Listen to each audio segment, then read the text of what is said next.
గాంధీ చౌక్‌లో దాదాపు 20 సంవత్సరాలుగా అక్కడ వైద్య సేవలు అందిస్తున్నారు. డాక్టర్ వినోద్ కుమార్ గారు ఈఎన్‌టీలో, అదేవిధంగా డాక్టర్ అరుణ్ కుమార్ గారు గైనకాలజీలో.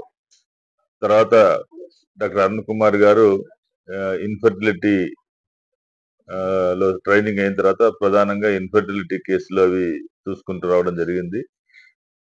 తర్వాత ఇటీవలి కాలంలో పద్మావతి నగర్‌లో కొత్తగా నూతన భవనాన్ని నిర్మించి ఆసుపత్రిని ఆధునిక వసతులతో ఏర్పాటు చేశారు.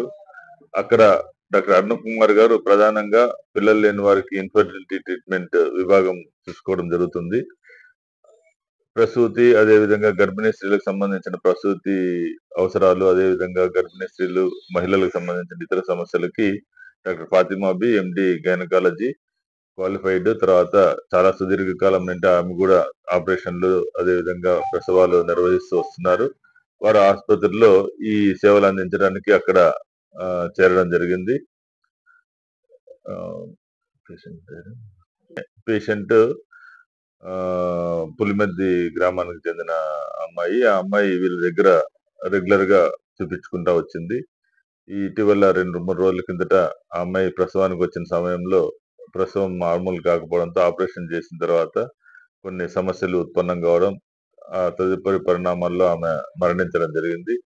దానికి సంబంధించి ఎందుకు ఆ విధంగా జరిగింది, డాక్టర్లు ఏ విధమైనటువంటి ట్రీట్మెంట్ మేనేజ్మెంట్ ఇచ్చారు, అవన్నీ చేసినప్పటికీ కూడా ఆ అమ్మాయి మృతి చెందడం అనేది జరిగింది. ఇది ఏదైనా పేషెంట్ మృతి చెందడం అనేది ఏది కూడా డాక్టర్లకి అదేమీ సంతోషకరమైన విషయం కాదు. చాలా విచారకరమైన విషయం. ఈ విషయంలో డాక్టర్ గారు వాళ్ళు చేయాల్సిన పని, చేయాల్సినటువంటి వర్క్ చేసినప్పటికీ కూడా రోగి మృతి చెందడం అనేది బాధాకరమైన విషయము. పేషెంట్ బంధువులకు కూడా ఇది చాలా బాధాకరంగా ఉంటుంది, ఆందోళన కలిగిస్తుంది. దాంట్లో సందేహం ఏం లేదు. డాక్టర్ గారు పేషెంట్ యొక్క వివరాలు, ఏ ఏ పరిస్థితుల్లో ట్రీట్మెంట్‌కి వచ్చారు, ఎప్పుడు ప్రసవానికి తీసుకున్నాము, అప్పుడు ఉత్పన్నమైన పరిస్థితుల్లో ఏ విధంగా మేనేజ్ చేశారనే విషయాలు డాక్టర్ ఫాతిమా బి గారు చేస్తారు. చాలా మంది పేషెంట్ బంధువులు అనుకున్నట్టుగా డాక్టర్ ఫాతిమా బి గారు కొత్తగా వచ్చిన వైద్యురాలు ఏం కాదు. చాలా కాలం నుండి ఆపరేషన్లు, శస్త్రచికిత్సలు, లాప్రోస్కోపీ ఆపరేషన్లు అన్ని కూడా విజయవంతంగా అనేక మందికి, చాలా మందికి నిర్వహించిన అనుభవం ఉంది. అది వారికి అంత తెలియకపోవడం వల్ల ఆ రకంగా భావించి ఉంటారు. అందరికీ నమస్కారం అండి. నేను డాక్టర్ వినోద్ కుమార్.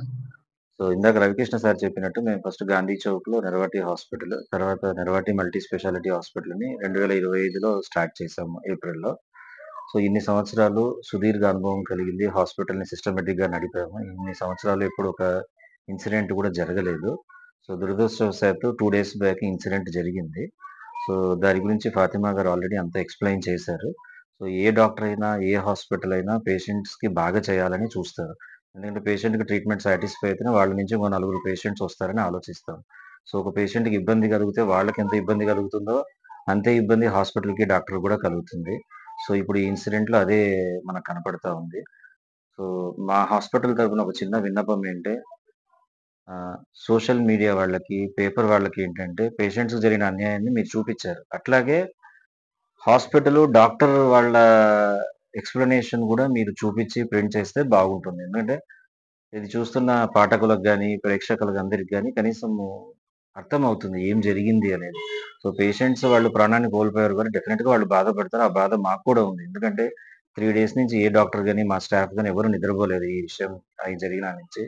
సో మా విన్నపం ఒకటే ఏంటంటే పేషెంట్ అటెండెన్స్ ఇన్ఫర్మేషన్‌తో పాటు హాస్పిటలు, డాక్టర్ వాళ్ళ ఎక్స్‌ప్లనేషన్ గూడా మీరు పోస్ట్ చేసి సర్క్యులేట్ చేస్తే బాగుంటుంది. సో ఈ పేషెంట్ విషయంలో అయితే మా హాస్పిటల్ గాని, ఫాతిమా గారు గాని ఏమి జాగ్రత్తలు తీసుకోవాలో అన్నీ తీసుకున్నాము. కానీ సర్జికల్ వాటిలో కొన్ని అన్‌ఎక్స్‌పెక్టెడ్ కాంప్లికేషన్స్ సడెన్‌గా వస్తుంటాయి అవి. వచ్చినప్పుడు మనం టాకిల్ చేయాలి. సో దానికి తగ్గట్టు అన్నీ చేశాము. బట్ ఇక్కడ తర్వాత ఎన్‌ఐటీసీకి షిఫ్ట్ చేసిన తర్వాత అక్కడ స్పెషలిస్ట్‌లు వాళ్ళందరూ చెప్పిందేంటంటే ప్రొసీజర్ అంతా బాగానే అయింది గానీ, తర్వాత మేబీ డైలేటెడ్ కార్డియోమయోపతి గాని, లేతే అమ్నియోటిక్ ఫ్లూయిడ్ ఎంబాలిజం అంటాం. అంటే ఉమ్మనీరు రక్తంలోకి ఎంటర్ అయిపోయి బ్లడ్ లంగ్స్‌లోకి వెళ్ళిపోయి సడెన్‌గా కొలాప్స్ అవ్వడము, ఆక్సిజన్ సాచురేషన్ అట్లా తగ్గే ఆప్షన్స్ ఉంటాయి. బట్ అది రేర్‌గా జరుగుతుండొచ్చు అన్నారు. బట్ అది ఈ పేషెంట్‌కి జరిగి ఉండొచ్చు అన్నారు.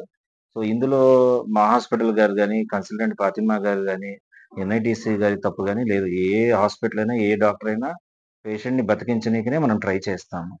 సో, మాకు ఈ కష్టకాలంలో మాకు తోడుగా నిలిచిన మన past IMA president AP doctor Ravikrishna గారికి, అట్లాగే మా Nandyal IMA president doctor Madhusudan Rao sir గారికి, అట్లాగే మా ఇతర డాక్టర్లకి, అట్లాగే ప్రెస్ వాళ్ళకి, పోలీస్ డిపార్ట్‌మెంట్ వాళ్ళందరికీ మా హాస్పిటల్ తరపున ధన్యవాదాలు. Thank you.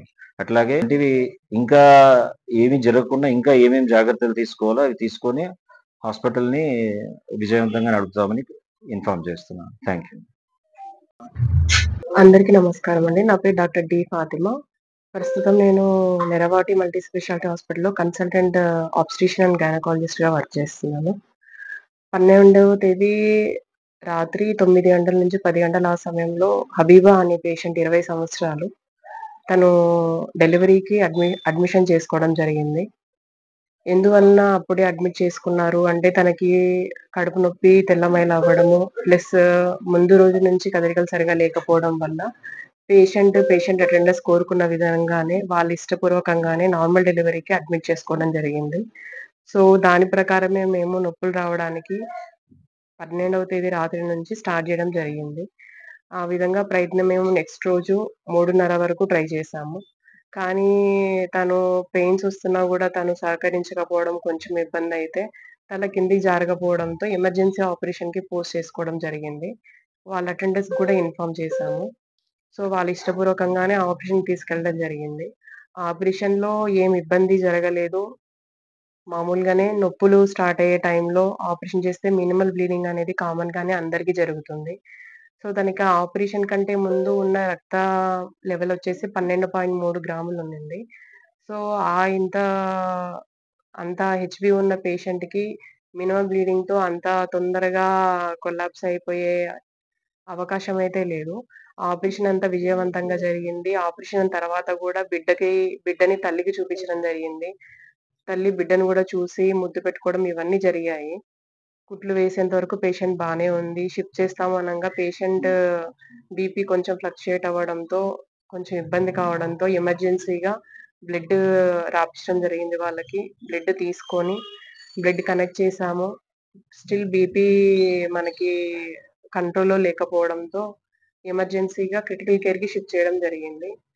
మేము తీసుకోవాల్సిన అన్ని జాగ్రత్తలు తీసుకొని క్రిటికల్ కేర్‌కి షిఫ్ట్ చేసి అక్కడ ఇవ్వాల్సిన ట్రీట్‌మెంట్ అక్కడ వాళ్ళు ఇచ్చున్నారు. అన్నీ జరిగినప్పటికీ తన బాడీ సహకరించకపోవడంతో సడెన్‌గా తనకి తన ప్రాణాన్ని కోల్పోవాల్సిన పరిస్థితి వచ్చింది. ఇందుకు మేము చాలా చింతిస్తున్నాం. లైక్ చేయండి, షేర్ చేయండి, సబ్స్క్రైబ్ చేయండి. రెగ్యులర్ నోటిఫికేషన్స్ కోసం బెల్ బటన్ ని ప్రెస్ చేయండి.